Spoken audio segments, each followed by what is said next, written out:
Mesdames et messieurs, bonjour, bonsoir et bienvenue dans ce nouveau numéro Son de Gamaliel. Je suis sénateur Benda. Question pour moi de vous apporter des bonnes nouvelles parce que moi je ne dois pas avoir de limites. Vous savez que c'est une émission 100% christianisée, mais sinon, dans le cadre toujours, il y a l'issue du couloir, nous sommes censés vous apporter l'information. C'est pourquoi beaucoup remarqué que le même mon arrière-plan est changé, décor est changé. Vous allez me poser la question pourquoi, mais sinon la réponse reste toujours statique, que notre devoir c'est de vous apporter l'information à temps réel. Aujourd'hui, au travers de cette émission, comme vous le savez, je reçois un homme de Dieu aussi, qui est à ma droite, qui est votre gauche. Nous allons essayer un peu d'en parler. Message nini, particularité nini dans l'église corps du Christ. Qu'est-ce qu'il fait pour l'église? Misalo bango basalaka, est-ce qu'il apporte un plus dans l'église corps du Christ? Est-ce que bazo bakoti vraiment na kati fondement qui posé par apôtre ou pas? C'est avec lui que nous allons essayer un peu de parler. Il s'appelle le maître Chika, il est un maître religieux, mais sinon, il a de l'âge. Il pourra toutefois se présenter comme c'est la première fois. Maître Chika, Mbote Nayo. Oui, Mbote, papa journaliste, Mbote Nava, téléspectateur. Ok, Boni d'abord, expliquez Bisso, s'il faut parler de vous, je pense qu'ils allaient à moi passer que mon ami le Belaï Moko. Sinon, Pesaka toujours témoignage à mon mais parler de soi-même, pour la plupart, va trouver un bien. Mais s'il faut souffrir à ce que vous vous présentiez auprès des téléspectateurs, Chika Azali Nan. Oui, merci beaucoup. Nous avons solo Landa Bisso. Puis nous avons beti libaku ya Landa Bisso. Nai kombo na ngai ezali maître Chika. Nazali guide spirituel et centre spirituel, la lumière dans les mondes. La lumière dans les mondes ezali religion pour montunyo sazali, c'est parce que tout le monde est illuminé. Nous sommes nés pour aider. Tous allés éliminer, mais éliminer, bazali kupanzana na ba doctrine presque ébélée. Alors doctrine pour moi nazali, il est tout béni au centre spirituel, la lumière dans les mondes. Le centre spirituel, la lumière dans les mondes, ils allaient ni branche à christianisme, ni branche à islam, ni branche à kabbale, ni branche à la religion bohébi. Ils allaient kaka la religion où ils allaient créer depuis la nuit des temps où tous les prophètes, tous les prophètes, ils étaient illuminés. Et ils posent à l'illuminer, là ils peuvent à l'illuminer. Alors, vous expliquer, maître Chika. Apparemment, je me rends compte que perturber d'abord moi mouké. Alors, si ça me perturbe, à combien plus forte raison, téléspectateurs. On oublie que ils ont ni christianisme, ils ont ni, en fait, aux à part. Alors, si nous expliquez le bien fondé, il y a ministère nayo ya musala ozosala ezanini. Où est-ce que les gens peuvent quand même se rattraper pour le bakeno azal disciple ya motutel, azal disciple à Jésus-Christ, azal disciple à Mahomet, azal disciple à Edine Yabala, azal disciple. Ça dit s'il faut vous identifier par rapport à ce que vous faites. Ok, merci beaucoup. D'ailleurs, tu verrais bazarana ignorance mon corps ya makasi. Penser que peut-être la religion actuelle, les alliés la religion personnage biblique, tout ça l'analyse, tout le monde qui est faux. C'est parce que quand vous allez pour la même l'église corps du Christ, l'église est le corps du Christ, et quand Christ a sali assassin étant mati après son départ, l'église corps du Christ. Alors, ils allaient ce n'est pas aussi mauvais. Ce qui peut tout le monde, par exemple, quand on parle de la religion, l'islam, la religion, depuis l'époque de Mohammed, qui est musulman. A comme musulman, et après le départ, musulman. Or, au départ, d'abord, les gens ne se posent pas de questions. Au départ, ils ont nini. Au départ, après, au départ, et l'eau or, au départ, était toujours la lumière. Ils étaient toujours des illuminés. Alors, ce qui est illuminé, illuminé, ils allaient monter au azali pour ça la makambo na préchété. Monter azali pour suivre la loi de la nature. Monter azali na harmonie na nature, puis monter au azali pour aider la nature et évoluer. Nature, tous allez pour évoluer, on a un sens ébélé. Alors, dans le sens où on a le sens spirituel. Illuminé, ils ont dit azalaka na bolingo inconditionnalité qui azolinga yo pour na yo bozani religion moko azolinga yo pour bozani libota moko c'est-à-dire azolingo pour na intérêt moko religieuse illuminé azalaka bonote illuminé lingara mutu c'est parce que vous êtes là votre existence ezali kosala pe kenga na exister illuminé azali mutu o asalaka ba méditation asalaka ba pratique azali mutu o akréera troublité c'est sans illuminé. C'est pour cela que le culte spirituel, il y a centre spirituel, la lumière dans le monde. Les alliés religions pour tous les prophètes nous sommes et d'éliminer, même à la lumière, il y a parole, même à la lumière, il y a torcheté. Donc quand on allait pour pécher, il faut que ça va être vérité. Luminer, c'est que l'obscurité, c'est qu'il y a pour éclaircir. Non, il y a pour endormir, pour expliquer la vérité. C'est ça, vous allez remarquer que même des personnages bibliques, bandeko ba toujours la vérité à partir de la vérité na bango nous monaki bato banene ko étouffer vérité de ba combattre qui bango donc nous sommes déluminés to bandaki lumière et bandi décrit tomba sa création moki les années première religion première religion et volonté en Zambie ne ba bengango lumière au monde voir même na Jean chapitre 9 verset 5 Christ a dit pendant que je suis dans le monde, je suis la lumière du monde. Nous sommes tous des lumières du monde. Alors, si je comprends, Maître Chika, parce que il y a beaucoup, je pense que les téléspectateurs rebellés ont commis toute la question. Dans tout ça, dénominateur commun, c'est qui votre leader, c'est qui votre modèle, c'est qui votre maître. Surtout dans le monde ecclésiastique, moi, mon maître, dans la question, c'est Mahomet par exemple. Moi, mon maître, c'est Bouddha. Moi, mon maître, c'est Jésus-Christ. Moi, mon maître, c'est tel. Maître Chika en personne, c'est qui votre modèle? Tout ce que vous faites, qui est votre mode? Qui est votre guide? Parce que vous avez un guide spirituel, mais guide, pas un guide. Exactement. Alors, qui est votre guide, Maître Chika? Ok, merci beaucoup.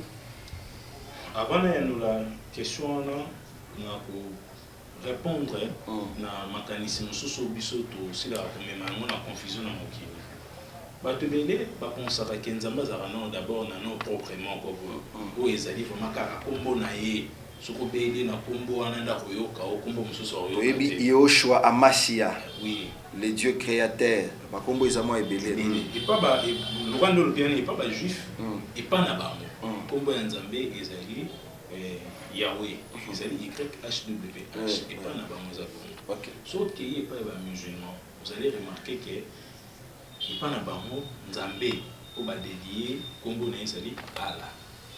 Ce qui peut ouiller et pas il y a des Égyptiens, ils sont rares, ils sont torts, ils expliquer la divinité na bango.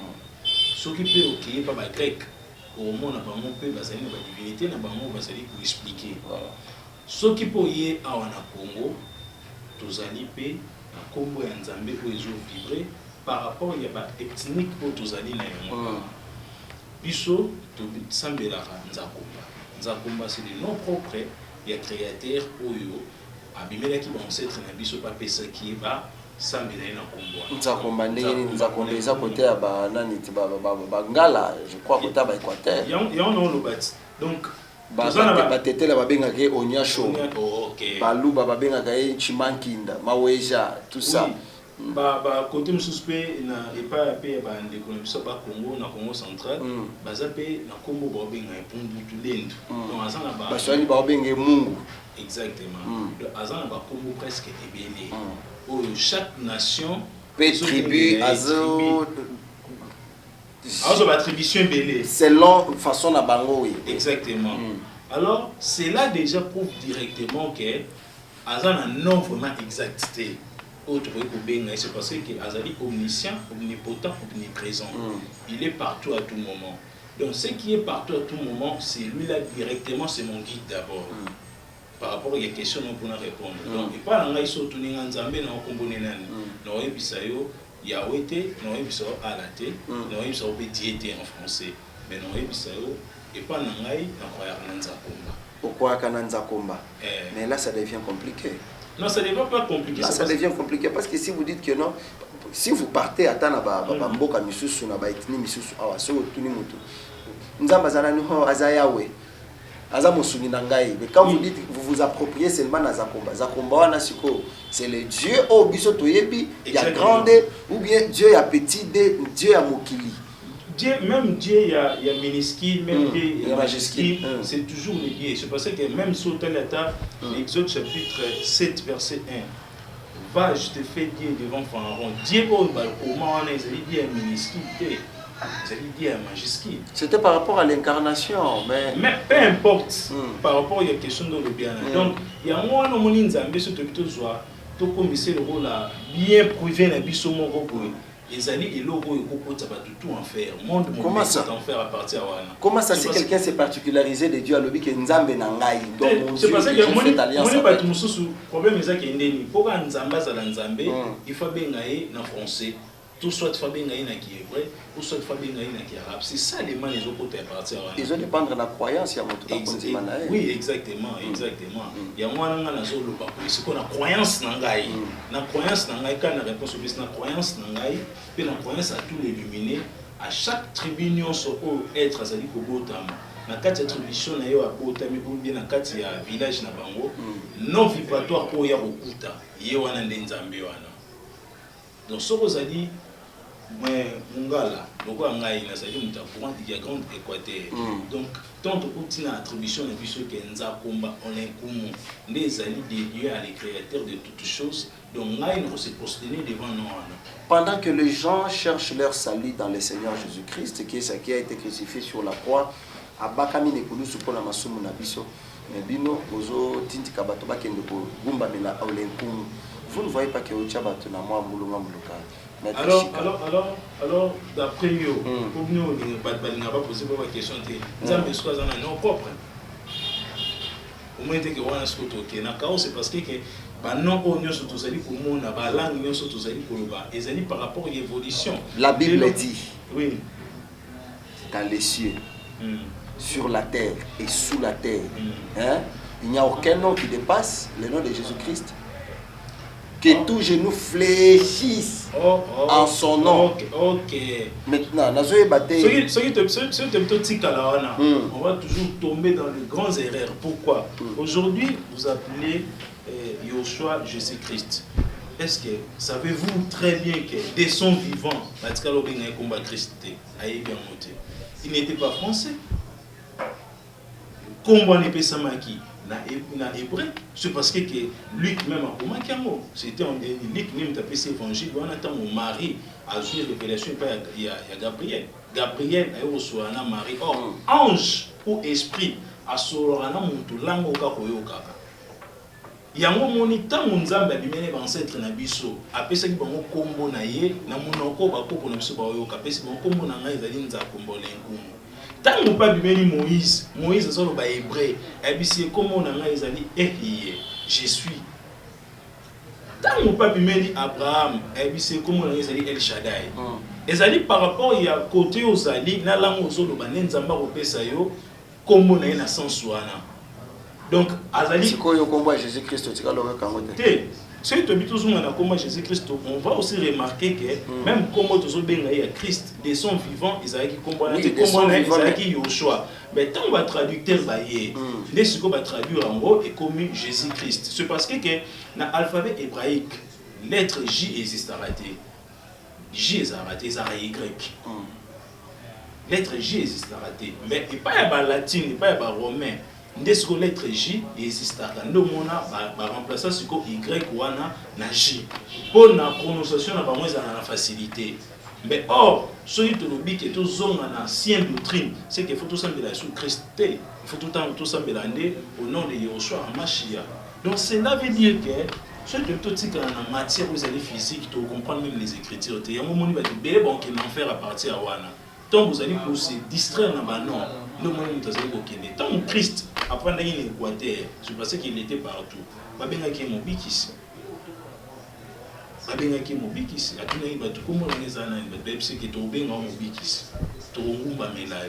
La personne que vous appelez Christ, c'est parce que la Bible les a expliqué à l'âge de 12 ans. qui est de 0 jusqu'à 12 ans, à Zalaki en Égypte. Alors, de 12 ans, si Abima, à l'âge de 30 ans, où est-ce qu'il était? À 17 ans, Zalaki Wapi. À 19 ans, il était partout, il voyageait partout. Il enseignait partout, c'est parce que Ayaki pendant Mokili tout entière. Donc il était dans tous les coins à tout moment. Et ça dit que les lois ne pas comment rejoindre, pas comme c'est le rôle la juif, ou pas comme c'est le rôle la montre. Non, à la nature physique, c'est parce que Azali être peint, vivant ou outil de collègue, qui est assez pour nous montrer. Alors pour nous répondre à la question, Ngai, nous croire. Nzakomba, Azali le créateur de toutes choses, et nous croire que Yoshua était Azali modèle. Maître Chika, différence entre yo nabato et Kankar, yo nabato ya Bouddha, yo nabato ya Maïkari ezani. Bon, nous sommes ezali ka secte, bisous tous va éliminer. Bisous tous va éliminer. Même à tabac chrétien, il y a aussi des chrétiens illuminés, il y a aussi des chrétiens non illuminés. Mais sauf que ma croyance n'a pas des alliés divisés. Nous sommes alignés dans ce là et puis nous sommes appuyés pour apporter dans le cadre de l'humanité tout entière. L'esclavagisme religieux n'est silaté. Comment ça? Esclavagisme religieux. Et qu'est-ce que vous C'est parce que nos pasteurs actuels, nos imams, dépendre d'un mouvement morobo, ils allaient étrangers. Même Christ. Pour dépendre d'un mouvement étranger, oui, exactement. Au moins, par exemple, mon Azali pour les chrétiens, mais sa propre croyance est toujours basée à Israël. Oh, Israël, c'est ça Israël, on zamba ande kolobelate. Israël, on zamba zali kolobelate. Israël est état d'esprit. Israël physique, mais au monde à Bango. Ça portera trop de Marambo Italie Israël, non de Marambo Italie, pays Némoko. Ils ont préféré pour voyager, pour qu'il y ait le pèlerinage en Israël, mais pour qu'il y ait même pour Mbongo, après ça va voler le pasteur a zone raté. Tu vois ça, nous sommes toujours influencés. Au moment où Mboka Moko, Azo pour apporter appui dans Mboka Naïté, n'a pas Mboka étranger, c'est-à-dire pour apporter appui. Pensant peut-être que pour des zambas, pour des vérités, or ils allaient bonmoter. Au moment par exemple, pas comme musulmans, au moment que leur façon de vivre, ils allaient toujours basés dans l'Arabie Saoudite, dans l'Irak, donc maintenant ils l'ont donc hérité une culture morobo et ça a pas monté. Chacun a sa coutume chacun a sa culture ce n'est pas hasard zamba salio bima en mboka. So bima en mboka c'est parce que vous avez une mission. Tant que vous avez azali na kaye ya mission na ye fasala. Alors ndenge na botama na kati ya Congo. Plus précisément na botama na Équateur, on a botama na Lokolela, dans Nzambo quartier. Ndenge na botama ki yana. J'ai une mission par rapport à ce qu'on apparaîtra qui et j'ai une mission par rapport à la superficie à Mboka na Ngomba. C'est pour cela nous le luminé actuel tozo bunda pour nous sa valeur spirituelle ya Mboka et valeur spirituelle, il y a un qui mobimba tout entier. C'est parce qu'il faut nous saluer et zala et pas nabino moko. Mais mon Christ n'a pas par rapport à Nabini. Je suis venu pour les brebis perdues d'Israël. Israël, ils ont l'obédana, ils ont mental, ils ont Israël physique. Ok. Le sens qu'on a pas tout pas compte dans la case de profondeur et la spiritualité pour pouvoir comprendre. Bisso modèle, bisso c'est Yoshua, d'autre part, Bobé na Christ. Alors, Maître Chika, Misalani Nibosala rapport au Moni Awabosa plus pragmatique. Ceux qui caméra est tamboulé au Mona que moi singa ezali, moi nani, moi poudre ezali, moi bouger ezali. Si vous avez Simananga Awaboto, Bachena ni Sumoko, pendant que mis sur feu ezalami balé, tant au Tchèque dans le monde. Bon, en fait, on le dit, lumière, nani Sumoko, Motomande, tout ça, c'est vraiment compliqué, les gens n'arrivent pas à bien comprendre. Moussalani Nibosala Kasiko. Pour être plus pragmatique. Maître Chik Azali, généraliste spirituel, Azali guérisseur, a traité à Azali spirituel, n'est qu'à Christ Manek au traité. Il y a un modèle, n'a pas Azali Christ. Donc, Christ, en dehors, il y a un enseignement, en est pour ça la pratique. Oui. Aux moi, la Koufi, à côté, à Zipi qui est drap rouge, appelé si bougie, appelé si bas. Bien sûr, appelé ça bougie. Appelé si bougie. Maître Chika. Maître Chika. Dans un livre, il y a Jean 9. Nous avons vu comment Jésus-Christ habite ici, moi, nous abotama aveugle. Azukaka soyi rituel a pakoli na miso vas-y au réservoir de Siloé sokola elongi okobika. Alors tout le monde place appelé ça qui bougita. Oui, chaque rituel et ça na balolenge na cimetière à Lazare asala qui appelé ça qui bougita asala qui magita lo baki kaka na liloba. Lazare a telemi a c'est on ne peut pas tout écrire. Tant que c'est qui moi na oyo akufaki avec moi na kufita za rolala. Message ni apesa iko ba disciple makambo oyo esalemi awa esa nini ebima libanda te ebisi bango makambo oyo lobami awa makambo esalemi awa ebima libanda te. Il y a des enseignements oyo akopesa yango na foule na enseignement oyo akopesa yango na secret. Tous on a déformé enseignement tant obimaki étant qu'azaki Christ sur terre awoka ko ebisa misu wana misu fungwama c'est parce que la nature ezalaki obéir ye.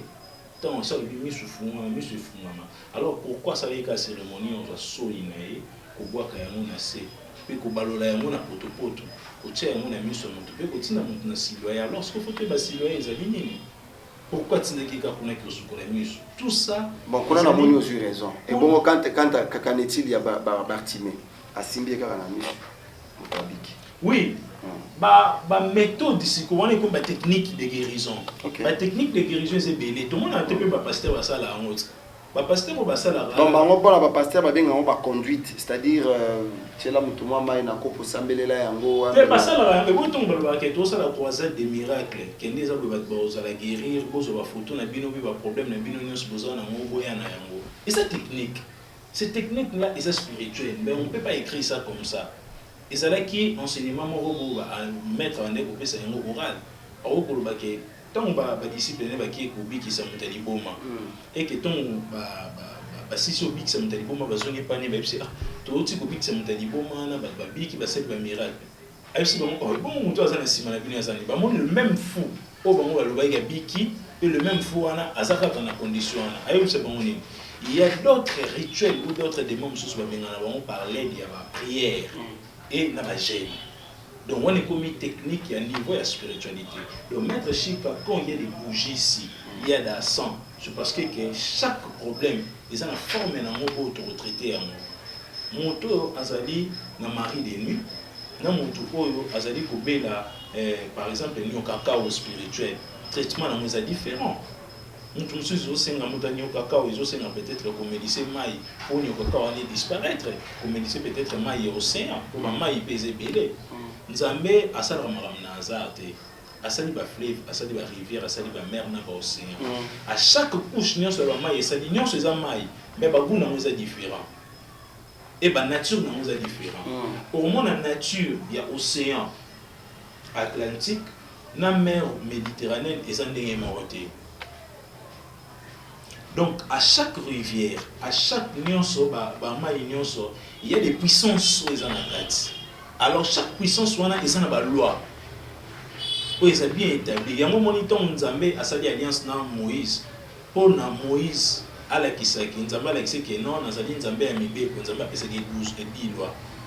Donc na kati ya principe ya 10 lois na eza na ba règlement au folanda domaine Nzambe eza bongo yango moni ba bouger ezali et pas na biso ba senzali tout ça na makambo oyo le Christ a bandé pour ça. Comme maladie ni qui sera spirituellement. Spirituellement, dans ça la maladie, nous sommes spirituels. Nous sommes dans l'angai. Chose à dire, un problème où ils sont spirituels. Oh, mari de nuit, femme de nuit, mbassou, PC, blocage, évolution spirituelle, enseignement, tout ça mettre chez ça là, c'est pour ça que nous avons dit généraliste. Dans ça là, camion sur les vacances, ils ont grave né notre état. Maître Chika, c'est madame Bisson de... Oui, ils ont dimanche.